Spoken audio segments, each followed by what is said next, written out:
मैं रोहित तोमर स्वागत करता हूं आपका अपने YouTube channel Rohit Tomar GS academy पर। दोस्तों, पिछले कुछ दिनों में अपन ने उत्सर्जन तंत्र, कंकाल तंत्र और लीवर के बारे में गहन डिस्कशन किया है और उसको बहुत अच्छे से आशा करता हूं कि आप लोगों ने पढ़ा भी होगा। आज का जो बड़ा महत्वपूर्ण टॉपिक है एग्जाम की दृष्टि से यह है श्वसन तंत्र, और इसके अंतर्गत कुछ ना कुछ एग्जाम में क्वेश्चन बनते रहे हैं हमेशा ही। और कल की जो हमारी वीडियो रहेगी उसमें आपको बहुत ही महत्वपूर्ण चारों टॉपिक का टेस्ट देना है। ठीक है, आइए अपन चालू करते हैं श्वसन तंत्र के बारे में। तो क्या होता है श्वसन तंत्र? तो श्वसन तंत्र के विषय में जानने से पहले मैं आप लोगों को बता दूं, आपको एक नाम दिख रहा होगा दोस्तों, श्वसन। क्या दिख रहा होगा? श्वसन। अच्छा, ये श्वसन के बारे में समझने से भी पहले अपन अपने मानव शरीर के अंगों के बारे में बात करेंगे।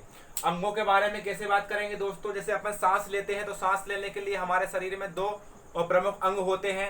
एक तो हमारी होती है नाक, और कभी कभार हमारी नाक बंद हो जाती है तो हम सांस किससे लेते हैं? मुख से लेते हैं। ठीक है, तो एक तो हमारा ये माउथ हो गया, मुंह हो गया, और एक क्या हो गई? हमारी नाक। दोस्तों देखना, ये जो हमारा रास्ता है ये हमारे मुख का रास्ता है, मुख का रास्ता है, और मुख के ऊपर जस्ट क्या होती है? हमारी नाक होती है। तो ये किसका रास्ता है? हमारी नाक का रास्ता है। आपको दिख रहा होगा चित्र में प्रॉपर। अब हमको देखना ये है कि ये जो हमारी नाक होती है और ये हमारा मुंह होता है, इनमें कौन कौन से अंग होते हैं और एग्जाम की दृष्टि से यहाँ से किस प्रकार के क्वेश्चन बनते हैं। पहले मैं आपको पूरा विवरण दूंगा श्वसन के अंगों के बारे में, फिर उसके बाद अपन बात करेंगे इसकी कार्यविधि के बारे में। तो अपन सबसे पहले देखते हैं श्वसन के अंगों के बारे में। बहुत ही मजेदार टॉपिक है, थोड़ा सा कठिन है, लेकिन आप कोशिश करना कि आपको समझ में आ जाए, है ना। वैसे आपको बड़ा ही मजा आने वाला है इस वीडियो में भी। तो देखना, जो नोज का मतलब क्या होता है दोस्तों? नाक। तो क्या होती है नाक? तो आपको पता होगा दोस्तों कि नाक क्या होती है। नाक जो रहती है उसमें दो छिद्र पाए जाते हैं, आपको सबको पता है। 5 तो छिद्र नहीं पाए जाते। कितने छिद्र पाए जाते हैं? 2 छिद्र पाए जाते हैं। तो क्वेश्चन यहां से यही आ सकता है कि जो नाक में 2 छिद्र पाए जाते हैं उनको क्या बोलते हैं? क्या बोलते हैं नाक के छिद्रों को? बताओ। नोस्ट्रिल। क्या बोल सकते हैं? नोस्ट्रिल बोल सकते हैं, या नोस्ट्रिल बोल सकते हैं, या नासा छिद्र बोल सकते हैं। ठीक है, ठीक है भैया, नासा छिद्र तो अपन बोल सकते हैं, लेकिन दोस्तों नासा छिद्र में या नोस्ट्रिल के अंदर, याद रखना, नोस्ट्रिल के अंदर, किसके अंदर? यहाँ, ये जो हमारी नाक होती है, नाक के अंदर एक रोम युक्त त्वचा पाई जाती है। कौन सी त्वचा पाई जाती है दोस्तों? रोम युक्त त्वचा। अच्छा, ये रोम युक्त त्वचा पाई जाती है। अच्छा, याद रखना, याद रखने की जरूरत नहीं, समझने की कोशिश करना दोस्तों कि ये रोम का मतलब क्या होता है। रोम का मतलब होता है बाल। क्या होता है?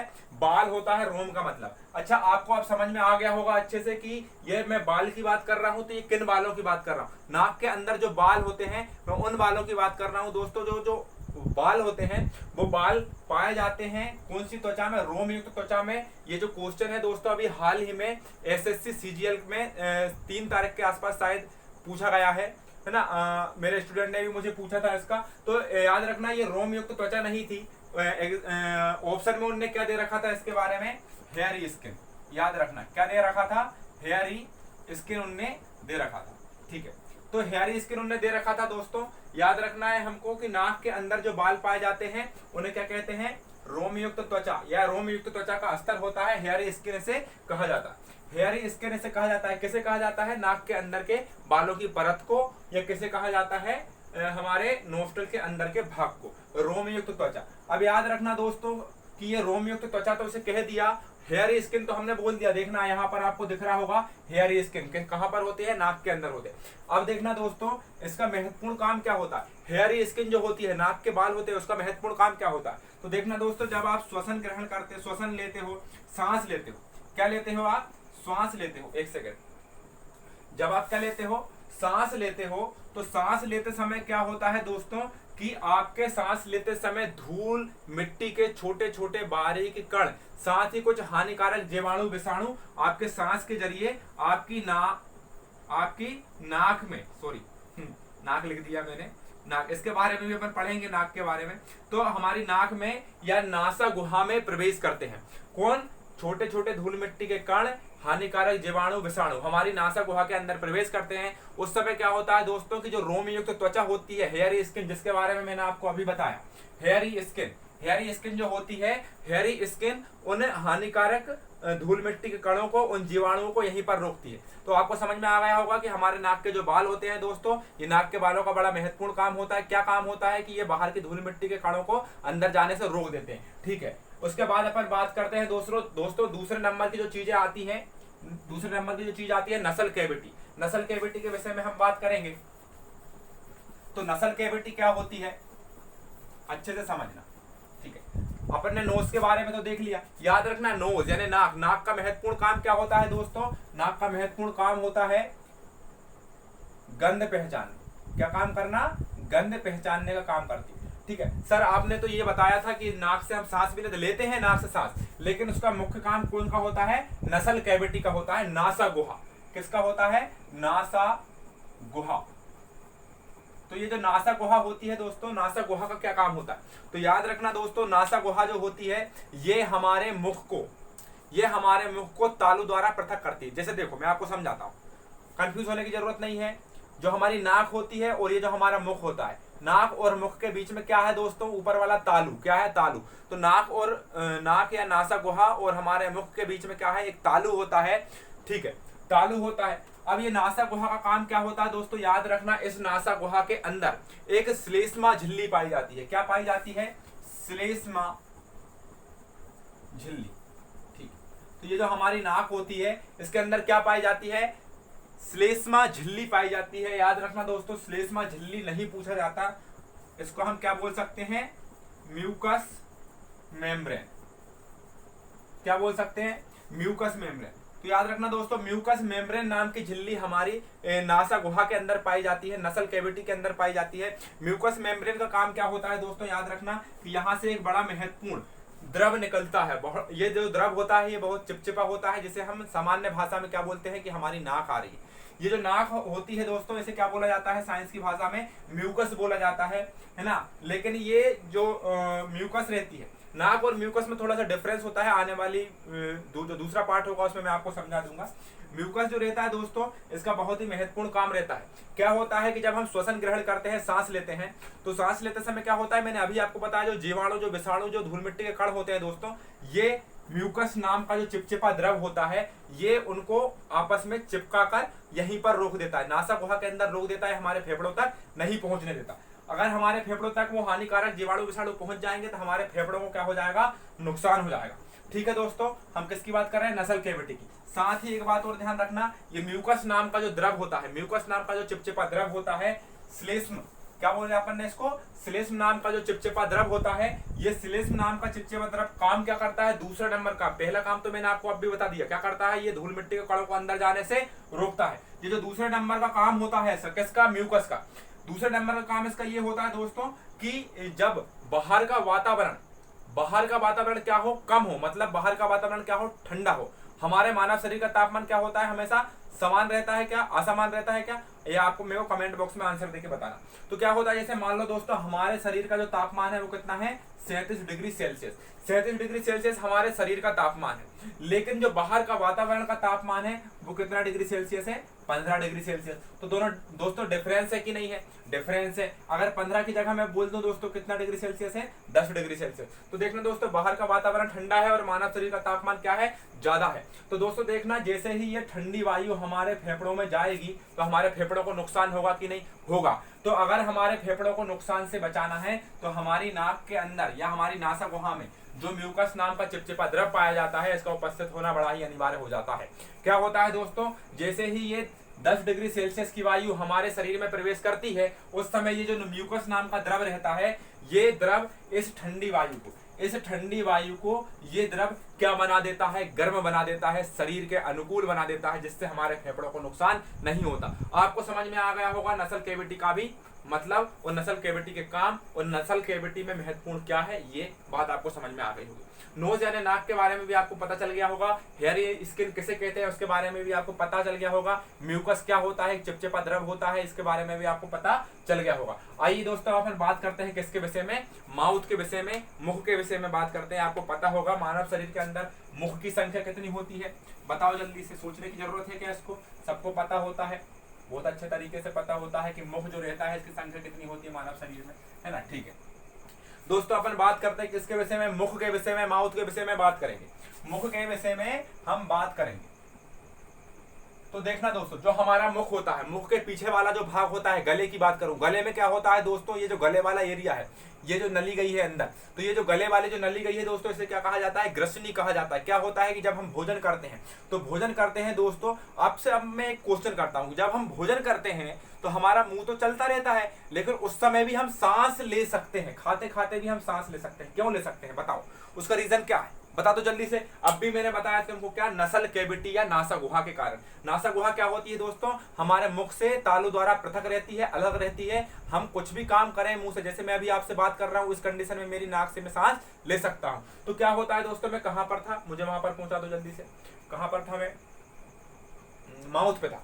माउथ पे था दोस्तों। तो क्या होता है, जो ग्रसनी होती है, जो ग्रसनी होती है, ग्रसनी के दोस्तों ध्यान रखना, ग्रसनी के पहले नंबर, ग्रसनी के पहले वाले भाग कौन सा, ये जो हमारा मुख है और ये हमारी क्या है, नाक, ये दोनों जो एरिया होते हैं आगे चल के या गले वाले स्थान पर खुल जाता है। यहाँ पर एक स्वतंत्र क्षेत्र बनता है, यहाँ पर एक स्वतंत्र क्षेत्र बनता है। यहाँ से आप खाना खाओगे, यहाँ से आप सांस लोगे। तो दोस्तों देखना, यहाँ पर बहुत ध्यान से समझने की कोशिश करना।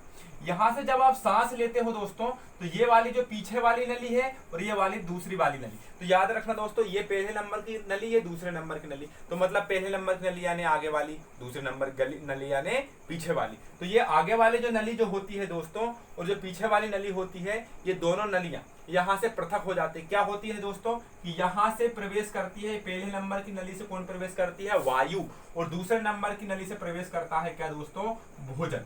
क्या प्रवेश करता है, भोजन प्रवेश करता है। अब वो कैसे प्रवेश होता है, जल्दी से एक बार ध्यान से समझ लेना, ध्यान से समझ लेना दोस्तों। ये क्या है, हमारा मुख है, ये हमारा मुख है। आगे चल के देखना दोस्तों, मैंने आपको अभी इसमें बताया है कि ये जो नली होती है, ये वाली नली कितने पार्ट में विभाजित हो गई, 2 पार्ट में। यहाँ पर एक फेफड़ा हो गया, यहाँ पर एक फेफड़ा हो गया।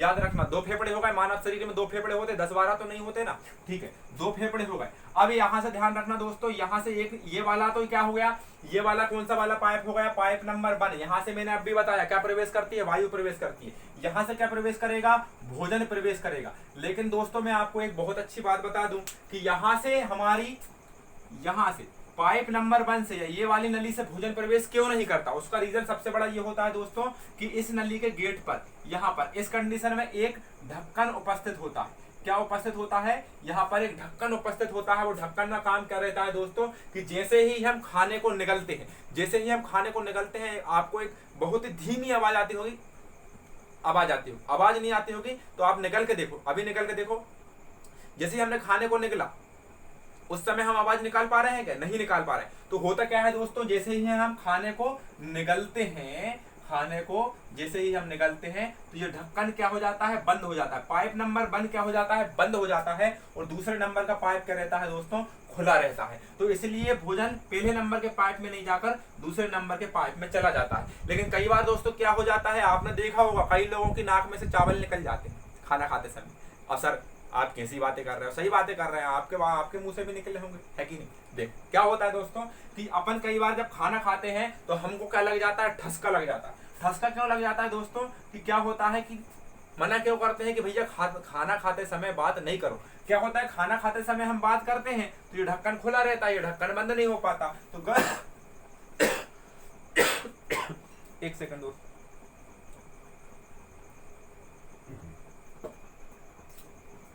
क्या होता है दोस्तों कि खाना खाते समय जब हम बात करते हैं तो चावल कहाँ चले जाते हैं, इस नली के अंदर चले जाते हैं। तो चावल इस नली के अंदर चले जाएंगे तो ठसका लगेगा। अगर ज्यादा मात्रा में चावल जाएंगे, ये नली हो जाएगी चौक, आप सांस नहीं ले पाओगे, क्या हो जाएगा, हार्ट अटैक हो जाएगा, ठीक है। अब देखना दोस्तों, यहाँ से जब चावल जाते हैं तो ठसका क्यों लग जाता है, क्योंकि खाना खाते समय ये ढक्कन खुला है। अच्छा सर ठीक है, आप जो रहते हैं टेक्निकल टर्म की बात करो, इस ढक्कन को क्या बोलेंगे दोस्तों, याद रखना, ये जो ढक्कन होता है ये क्या कहलाता है, एपिग्लोटिस। क्या कहलाता है दोस्तों, एपिग्लोटिस कहलाता है। इसके बारे में मैं आपको यहाँ पर बता दूंगा, पहले आप यहाँ देख लो। ये था पाइप नंबर 1 और ये था पाइप नंबर 2। तो ये जो पाइप नंबर 2 रहता है दोस्तों, ये फेफड़ों के पीछे से, ये पीछे वाले पार्ट से सीधा का सीधा अंदर कहाँ पर निकल जाता है दोस्तों, मैंने कल ही आपको पढ़ाया है, लीवर। यहाँ पर क्या रहता है दोस्तों, ये रहता है यहाँ पर डायफ्राम, ये यहाँ पर डायफ्राम बना दिया। अब देखना दोस्तों, यहाँ पर क्या मैंने बताया था आपको, अमाशय रहता है, और अमाशय के ऊपर क्या रहता है, यकृत। और इस यकृत के बारे में मैंने आपको बता चुका हूं, अगर आपको नहीं पता है तो मेरी पिछली वीडियो में जाकर देख लेना, डिस्क्रिप्शन में मैं आपको लिंक सेंड कर दूंगा। ठीक है, तो यहाँ पर क्या है अमाशय, यहाँ पर क्या है यकृत। और यहाँ से देखना दोस्तों, ये नीचे मुड़ती है और इस प्रकार से छोटी आंत और बड़ी आंत यहाँ पर बन जाती है। आपको समझ में आ गया कि नहीं आ गया? आपको समझ में आया कि नहीं? आना चाहिए आपको समझ में। ठीक है दोस्तों, अब ठीक है, मैं इसको मिटा देता हूं जल्दी से। अब देखना, वापस यहाँ पर आ जाओ तो क्या होता है दोस्तों कि यहाँ पर इस जगह पर क्या होता है कि आपका जब खाना पहुंचता है, इस जगह पर जब खाना पहुंचता है तो आप फिर खाने को निगलते हो। जैसे ही आप खाने को निगलते हो, ये ढक्कन क्या हो जाता है, बंद हो जाता है। तो जैसे ही ये ढक्कन बंद होता है तो खाना इस नली में से प्रवेश कर जाता है और फेफड़ों के पीछे से प्रवेश करके कहां पर पहुंच जाता है, यहाँ पर क्या होता है आपका अमाशय। तो आपके अमाशय में खाना पहुंच जाता है। लेकिन दोस्तों क्या होता है कि जब आप सांस लेते हो, जब आप सांस लेते हो, आपके शरीर में वायु प्रवेश करती है, तो उस समय क्या होता है दोस्तों, ये ढक्कन क्या रहता है, खुला रहता है। तो वायु प्रवेश कहां से होती है दोस्तों, यहां से होती है और फेफड़ों में वायु पहुंच जाती है। इतनी बात आपको समझ में आ गई होगी मेरे ख्याल से। अब अपन बात करते हैं दोस्तों कि इस ढक्कन को क्या बोलेंगे। तो सर इस ढक्कन को क्या बोलेंगे, तो मैंने आपको अब भी बताया, इस ढक्कन को बोला जाता है दोस्तों एपिग्लोटिस। क्या बोला जाता है, एपिग्लोटिस। ठीक है, एपिग्लोटिस तो बोल दिया। अब भैया आगे की बात, एक बात बताओ सर कि जो हमारा साउंड होता है, जो हमारी ध्वनि की उत्पत्ति होती है, वो कहां से होती है। तो याद रखना दोस्तों, इसी एपिग्लोटिस के नीचे एक महत्वपूर्ण अंग होता है जिसे क्या कहते हैं, जिसे कहते हैं लैरिंक्स। क्या कहते हैं दोस्तों, लैरिंक्स बोलते हैं। ठीक है, स्पेलिंग गलत हो गई है। ठीक, क्या बोलते हैं, जिसे लैरिंक्स बोला जाता है, लैरिंक्स बोला। अच्छा, ये जो एपिग्लोटिस के नीचे ये जो ढक्कन होता है, ये सॉरी एपिग्लोटिस खुद एक ढक्कन होता है। एपिग्लोटिस के जस्ट नीचे एक लैरिंक्स नाम का क्षेत्र पाया जाता है। ये लैरिंक्स नाम का क्षेत्र कहां पर पाया जाता है दोस्तों, यहाँ पर इस इलाके में लैरिंक्स नाम का क्षेत्र पाया जाता है। अच्छा, ये जो लैरिंक्स होता है दोस्तों, वो इस प्रकार की एक संरचना होती है। और क्या होता है इस लैरिंक्स में, इस प्रकार की जो संरचना होती है, एक बॉक्स होता है। इस बॉक्स में क्या होता है दोस्तों, महीन कोशिकाओं का घना जाल होता है। क्या होता है, महीन कोशिकाओं का घना जाल होता है दोस्तों। अब क्या होता है, इस जाल के अंदर से जब हवा प्रवेश करती है, बहुत ही वेग से जब हवा प्रवेश करती है, वायु प्रवेश करती है, तो ये कोशिकाओं के जो जाल होते हैं दोस्तों, ये आपस में टकराने लगते हैं। क्या करने लगते हैं, टकराने लगते हैं। जब आपको पता होगा, जब भी कोई चीज टकराती है मतलब उसमें क्या होता होगा दोस्तों, क्या होता होगा, कंपन। और जहां भी कंपन होता है, मैंने आपको फिजिक्स पढ़ाई है, ठीक है, क्लासेस में एटआरसी के सभी बच्चों को मैंने फिजिक्स लगभग पढ़ा चुका हूं। कंपन किसे कहते हैं, तो सॉरी, कंपन किसे कहते हैं, नहीं, कंपन से किसकी उत्पत्ति होती है, बता दो, आपको पता होना चाहिए। कंपन से उत्पत्ति होती है दोस्तों ध्वनि की। किसकी उत्पत्ति होती है, ध्वनि की उत्पत्ति होती है कंपन से। अब याद रखना दोस्तों, यहाँ पर जब ये धागे आपस में टकराएंगे, जो कोशिकाएं आपस में टकराएंगी तो कंपन होगा, और जैसे ही कंपन होगा तो उत्पत्ति किसकी होगी, ध्वनि की होगी। सीधी सी बात यह है कि ये जो लैरिंक्स वाला इलाका है, इससे काय की उत्पत्ति होती है, ध्वनि की उत्पत्ति होती है। और लैरिंक्स वाला स्थान किसके नीचे रहता है, एपिग्लोटिस नाम के ढक्कन के नीचे रहता है। इतनी बात आपको समझ में आ गई कि नहीं आ गई? तो एपिग्लोटिस समझ में आ गया सर, लैरिंक्स समझ में आ गया, माउथ समझ में आ गया, हेयर स्किन समझ में आ गया, नसल कैविटी समझ में आ गया, नोज समझ में आ गई, काम खत्म। अब ठीक है दोस्तों, धीरे धीरे करके आगे चल रहे हैं, ठीक है ना। अगर वीडियो ज्यादा तेज हो रही होगी तो पीछे जाकर एक बार फिर से चालू कर लेना। और अगर मैं धीरे पढ़ा रहा हूँ तो मेरी वीडियो के ऊपर 3 बिंदु दिख रहे होंगे, वहां से जाके आपकी स्पीड को तेज कर लेना, ठीक है। अब देखना दोस्तों, ये जो हमारी श्वास नली होती है, ध्यान से समझ लेना, ये जो हमारी श्वास नली होती है मेरे दोस्तों, इस श्वास नली, ठीक है, एक सेकंड आपको अच्छे से क्लियर कर देता हूं। ये जो हमारी श्वास नली होती है, मान के चलो ये आपकी क्या है, ये आपकी है श्वास नली। तो ये जो आपकी श्वास नली होती है दोस्तों, क्या होता है कि जब हम सांस लेते हैं, जब हम सांस लेते हैं, देखो हमने सांस ली तो ये जो हमारे फेफड़े होते हैं, ये क्या होते हैं, फूलते हैं। इनमें हवा भरती है तो ये क्या हो जाते हैं, फूल जाते हैं। उसी समय क्या होता है दोस्तों कि हवा जब जाती है तो कहां से जाती है, पाइप नंबर 1 से जाती है, अभी बताया। पाइप नंबर 1 को बोलेंगे क्या, तो याद रखना, पाइप नंबर 1 को क्या बोलेंगे, ट्रेकिया बोलेंगे। ट्रेकिया बोलेंगे पाइप नंबर 1 को। ट्रेकिया नहीं बोलेंगे तो और क्या बोल सकते हैं, विंड पाइप बोल सकते हैं। क्या बोल सकते हैं, विंड पाइप बोल सकते हैं। और विंड पाइप अगर आपने नहीं बोला तो आप क्या बोल सकते हो सर, क्या बोल सकते हो, वायु नलिका, ठीक है, वायु नलिका। और दोस्तों याद रखना ये पाइप नंबर जो 2 है इसको क्या बोला, तो याद रखना इसको बोलेंगे दोस्तों फेरिंग्स। क्या बोलेंगे, फेरिंग्स बोलेंगे। लेरिंग्स इसको बोलेंगे, इसको फेरिंग्स इसको बोलेंगे, इसको। और इसको ये जो पूरी नलिका होती है इसे क्या बोला, ट्रेकिया बोला। लेरिंग्स एक विशेष क्षेत्र होता है जहां से किसकी उत्पत्ति होती है, ध्वनि की उत्पत्ति होती है। लेरिंग्स को हिंदी में बोला जाता है कंठ द्वार। बड़ा ही महत्वपूर्ण टॉपिक है और बड़ा ही महत्वपूर्ण क्वेश्चन है, ठीक है। अब जो वायु नलिका होती है इसको मैंने आपको बता दिया, ट्रेकिया किसको बोलते हैं, इसको बोलते हैं। विंड पाइप किसको बोलते हैं, इसको बोलते हैं। श्वसन नलिका भी इसी को बोला जाता है। याद रखना दोस्तों ये जो आपकी नली होती है जिसको मैंने क्या बोला, ट्रेकिया बोला।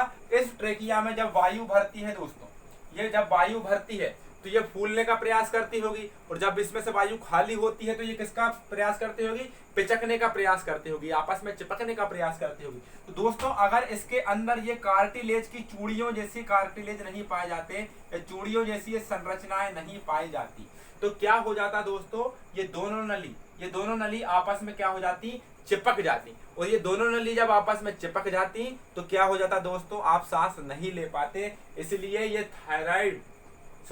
थायराइड कार्टिलेज जो होते हैं, ये थायराइड कार्टिलेज जो होते हैं दोस्तों, इनका बड़ा ही महत्वपूर्ण उपयोग होता है किसमें, हमारे ट्रेकिया में। ट्रेकिया को चिपकने से रोक देते हैं। अगर इसमें ये थायराइड कार्टिलेज नहीं पाए जाएंगे तो क्या हो जाएगा, आपकी ट्रेकिया आपस में चिपक जाएगी। दोस्तों याद रखना इसका नाम थायराइड क्यों रखा, याद आ रहा है मुझे कुछ ग्रंथि तंत्र में, थायराइड ग्रंथि। कौन सी ग्रंथि, थायराइड ग्रंथि आपको याद आ रही होगी। और अगर आपको नहीं याद आ रही होगी और अगर आपको नहीं पता है थायराइड क्या होती है, चैनल सब्सक्राइब कर लो, है ना।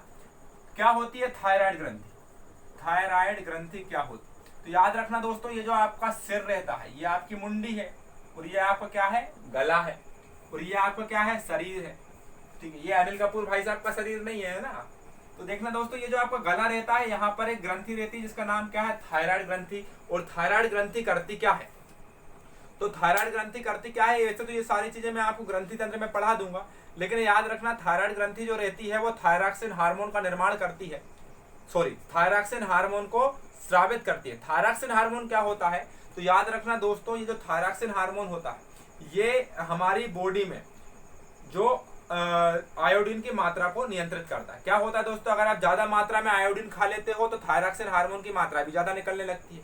थायरॉक्सिन हार्मोन की मात्रा ज्यादा हो जाएगी तो आपके शरीर में क्या हो जाएगा, बीपी हाई हो जाएगा। ऐसे ही थायरॉक्सिन हार्मोन की कमी हो जाएगी तो सीधी सी बात है आपके शरीर में किसकी कमी हो गई, आयोडीन की कमी हो गई। आयोडीन की अगर कमी हो गई, ये मैं गलत बोला, सॉरी थोड़ा सा कंफ्यूज हो गया हूँ। याद रखना दोस्तों आयोडीन की कमी, सही है, सही बोल रहा हूँ, आयोडीन की कमी से ही घेंगा रोग होता है, बिल्कुल सही बोल रहा हूँ मैं, कोई कंफ्यूजन नहीं है यहाँ पर।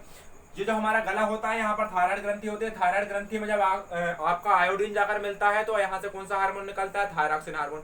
थायरॉक्सिन हार्मोन अगर ज्यादा मात्रा में निकल जाता है तो घेंगा रोग हो जाता है, ठीक है ना। साथ ही आपका बीपी हाई हो जाता है। अगर थायरॉक्सिन हार्मोन कम मात्रा में निकलता है तो क्या हो जाता है, आपका बीपी लो हो जाता है, ठीक है। थायराइड ग्रंथि से संबंधित है ये सारी चीजें। थायराइड ग्रंथि कहाँ पर होती है, गले में होती है। याद रखना दोस्तों इसका आकार पूछ लिया गया है, एनटीपीसी के पेपर में थायराइड ग्रंथि का आकार पूछ लिया गया है। थायराइड ग्रंथि का आकार कैसा होता है, एच के आकार की होती है या किसके आकार की होती है, तितली के आकार की होती है। अगर ये चीजें आपने मुझसे पढ़ भी ली है तो भी एक बार पढ़ लो, कोई दिक्कत वाली बात नहीं है, ठीक है ना। तो ये तो थी थायराइड ग्रंथि के बारे में बात। अब अपन आगे चलते हैं, ग्रंथि तंत्र में आपको मैं पूरा क्लियर कर दूंगा। बाकी याद रखना थायराइड ग्रंथि से कौन सा हार्मोन निकलता है, थायरॉक्सिन हार्मोन निकलता है। आयोडीन की कमी से कौन सा रोग होता है, घेंगा रोग हो जाता है, ठीक है। बीपी कम और बीपी ज्यादा क्यों होता है, आपको इतना भी समझ में आ गया, ठीक है। अब बात करते हैं अपन किसके बारे में, फेफड़ों के बारे में बात करते हैं। तो अपन फेफड़ों के बारे में बात करेंगे दोस्तों। याद रखना ये श्वसन नलिका होती है। श्वसन नली आगे चल के कितने भागों में बढ़ जाती है, 2 भागों में बढ़ जाती है। एक ये वाला फेफड़ा और एक ये वाला फेफड़ा, दोनों इससे संलग्न रहते हैं, ठीक है दोस्तों। ये वाला कौन सा फेफड़ा होगा, बायां फेफड़ा। ये वाला कौन सा फेफड़ा होगा, दायां फेफड़ा। अब याद रखना दोस्तों ये जो दायां फेफड़ा होता है ये बाएं फेफड़े के मुकाबले क्या होता है, कुछ बड़ा होता है, और बड़े के साथ साथ क्या होता है, कुछ थोड़ा सा हल्का सा चौड़ा भी होता है। उसका रीजन ये होता है दोस्तों कि इन दोनों फेफड़ों के बीच में क्या उपस्थित होता है, ह्यूमन हार्ट उपस्थित होता है, हृदय उपस्थित होता है। और दोस्तों याद रखना हृदय का थोड़ा सा भाग इस फेफड़े के अंदर धंसा हुआ रहता है। इसलिए ये जो फेफड़ा यहाँ से आपको ये वाला फेफड़ा आपको देखना, ध्यान से देखना, यहाँ इस प्रकार से कटा हुआ दिख रहा होगा, इस प्रकार की वलययुक्त संरचना दिख रही होगी, क्योंकि यहाँ पर क्या उपस्थित होता है दोस्तों, हृदय उपस्थित होता है, दिल उपस्थित होता है, हार्ट उपस्थित होता है। इसलिए ये वाला फेफड़ा थोड़ा सा क्या होता है दोस्तों, छोटा होता है। अब दूसरी बात मैं करूं आपसे कि आपको ये क्वेश्चन नहीं पता होगा, फेफड़ों का आकार बताओ।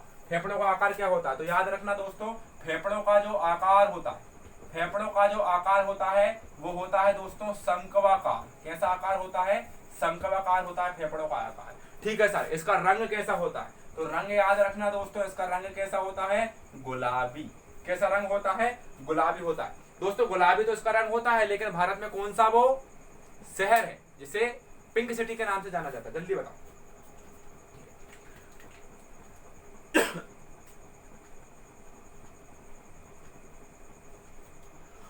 अब दोस्तों याद रखना, आगे चल के अपन बात करेंगे किसके विषय में? डायफ्राम के विषय में। किसके बारे में बात करेंगे? डायफ्राम के विषय में बात करेंगे। और जो पिंक सिटी होती है जो पिंक सिटी होती है, जो गुलाबी शहर होता है, वो कहाँ का है? जयपुर। जयपुर राजस्थान। और राजस्थान की राजधानी ही क्या है? जयपुर। याद रखना दोस्तों, अपन आगे चल के बात करेंगे किसके विषय में? डायफ्राम के। डायफ्राम। तो डायफ्राम के विषय में बात करने से पहले मैं आपको बता दूं तो होता क्या है, इनके कार्यविधि देख लो क्या होता है दोस्तों। सबसे पहले क्या होता है कि जब आप सांस लेते हो, आप श्वसन ग्रहण करते हो, जब आपके शरीर में वायु प्रवेश करती है तो क्या होता है? देखो मेरी तरफ ध्यान से, आपने सांस ली, आपकी वक्ष गुहा का आयतन बढ़ा। सर वक्ष गुहा क्या है? Thoracic cavity. दोस्तों ये जो ऊपर वाला पार्ट होता है, ये वाला, ये पार्ट कहलाता है थोरेसिक कैविटी, वक्ष गुहा। ठीक है ना?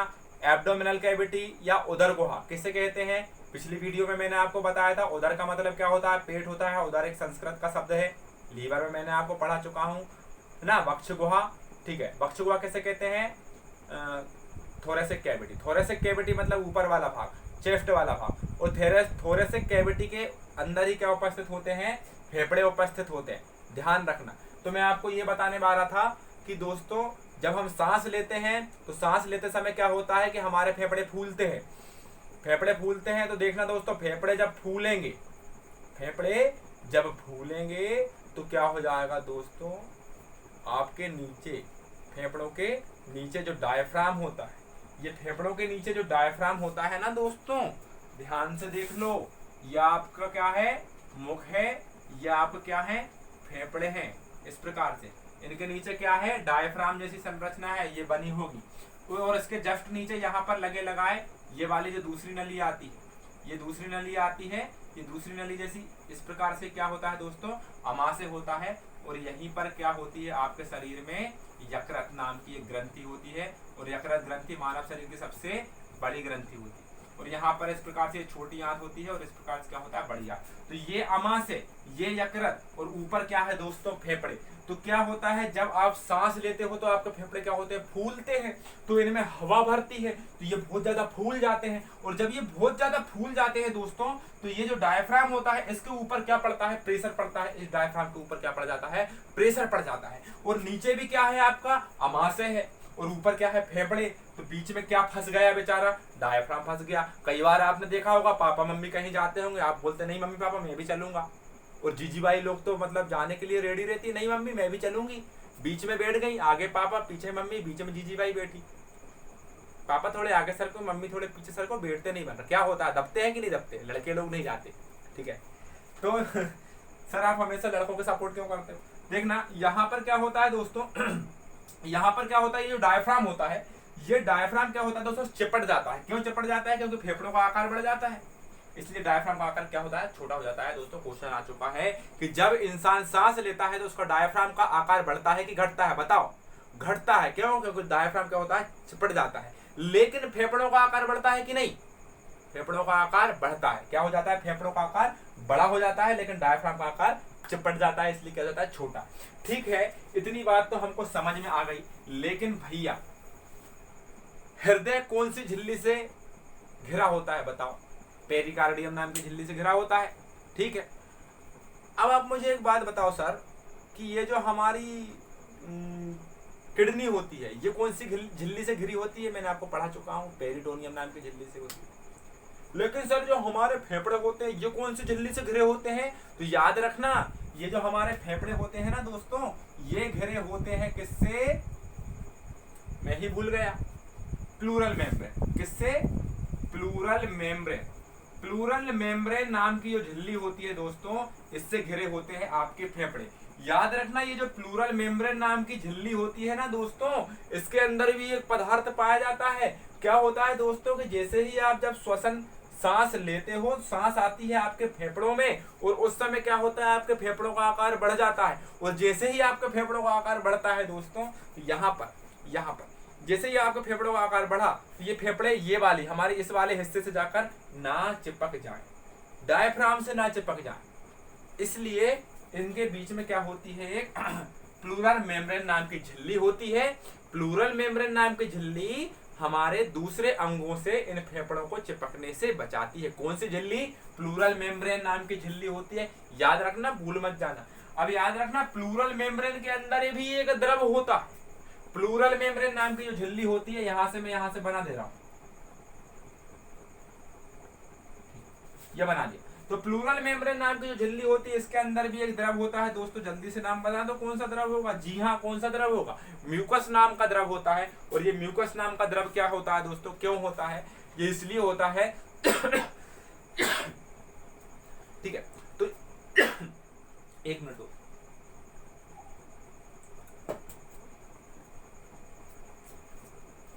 तो ये म्यूकस नाम का जो द्रव होता है, ये म्यूकस नाम का द्रव क्यों होता है? ये इसलिए होता है दोस्तों ताकि इन फेफड़ों में घर्षण कम हो। इन फेफड़ों में अगर घर्षण ज्यादा हो जाएगा तो ये डैमेज हो जाएंगे, छन जाएंगे। इनके घर्षण को कम करने के लिए इन्हें म्यूकस नाम का द्रव पाया जाता है, क्योंकि फेफड़े बार बार फैलते हैं, सिकुड़ते हैं, फैलते हैं, सिकुड़ते हैं, इसलिए ये म्यूकस नाम का द्रव पाया जाता है ताकि फेफड़ों के घर्षण को क्या किया जा सके, कम किया जा सके। इतनी बात आपको समझ में आई कि नहीं? जल्दी बताओ।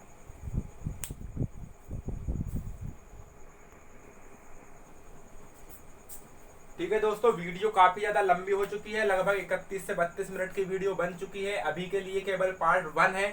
पार्ट 1 के बाद कंटिन्यू में पार्ट 2 बना रहा हूं, तो पार्ट 1 देखने के बाद तुरंत पार्ट 2 पर जाना, कॉपी बना के पूरा लिख लेना। आपकी चिंता है इसलिए मैं पढ़ा रहा हूँ, ईमानदारी से पढ़ लेना। ये सारी चीजें आपको कहीं नहीं मिलेगी, किसी बुक्स में नहीं मिलेंगी। बहुत सारा डाटा हम अलग अलग बुक्स से कैसे कैसे अरेंज करते हैं आपको नहीं पता, ठीक है, कहीं पर नहीं मिलेंगी, इसलिए आप एक कॉपी बना के लिख लेना, पढ़ लेना। पार्ट 2 में बाकी की जानकारी मिल जाएगी।